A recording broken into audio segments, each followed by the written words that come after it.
everyone, welcome to another episode at You Reinvent, and this is a special episode. I'm making this episode for a very special friend who recently, invited two little angels to his house. What a beauty, what a blessing. Kids truly transform our lives. And in the words of one of my favorite people, they give meaning to your life. While yes, there are a lot of other ways to find meaning in life, but kids also give a lot of meaning to your life. And, while they give meaning and, they're truly a blessing and we couldn't be more grateful for this experience, it is one of the most exhausting and, if I may use the word, sleepless journey you will ever be on. But we don't have to accept it like that. I truly believe that if you are looking for a solution, if you want a solution to your situation, to your problem, there's one out there. But yeah, if you're just kind of giving in and accepting to whatever the situation is, then yes, then that's the solution, that you accept it. But today I'm going to share a solution which will solve most of your sleepless nights. So hear me out. And hear me out, closely, because this is probably a little tricky. So this one method, it's called the 2-3-4 nap schedule. You can put the schedule into place for children above 3 months. Before that, don't try that. Let them sleep, let them eat, let them poop when they want to. After that, you can get this schedule into place. And the way you put this into place is that you first of all start from the time when the child wakes up first in the morning, which is, let's say, 7 o'clock. Okay. Now, the child wakes up at 7, so it says 2-3-4.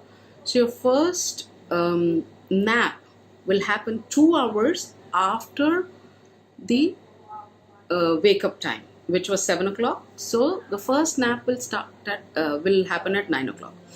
Now, if the nap has to happen at 9 o'clock, you obviously have to start, changing dress and diapers and cleaning them, giving them a little massage, whatever your schedule is, by 8:30 or something.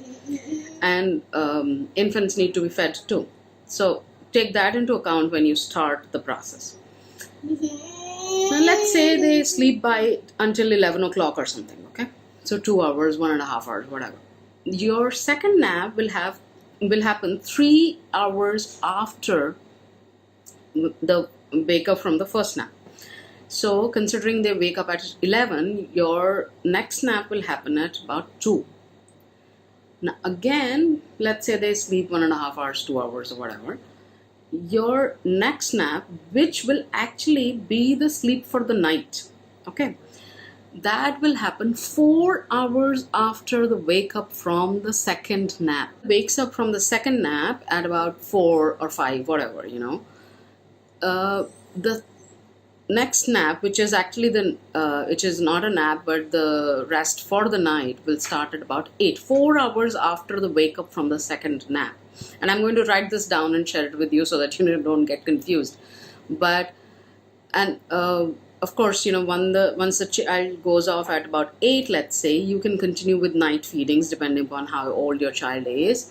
And then the child wakes up again at 5 o'clock, 7 o'clock, whatever, the length is. But during this period, all you have to be careful about is that you give enough time for the child to kind of unwind, because initially this whole process is as new to you as to them, right? So give it time. Just be mindful that they don't get overtired, because once they get overtired, then their sleep cycle kind of goes out of whack. And each sleep cycle is 45 minutes. So if you miss that one window, it's another 45 minutes that you have to kind of deal with a cranky, crying baby. And nobody wants to do that. 45 minutes is a lot of time for a crying baby. So don't go there. And that's why it's so important to kind of stick to the schedule. And I know it's not possible to do that every day, but the days you do it, you're going to see the magic. And again, this is one of those methods that I have tried and tested on my own baby. It works literally like a charm. My only request to you would be that, give it a try. Don't just give in to this belief that, motherhood is exhausting and, it has to be sleepless. No, it doesn't have to be sleepless. It's one of the most beautiful experiences of your life. Why does it have to be so torturous? Let's consciously, intentionally try to figure out ways to make it the most pleasurable experiences that you will ever have, and thereby your child will ever have. Until next time, take care and have fun.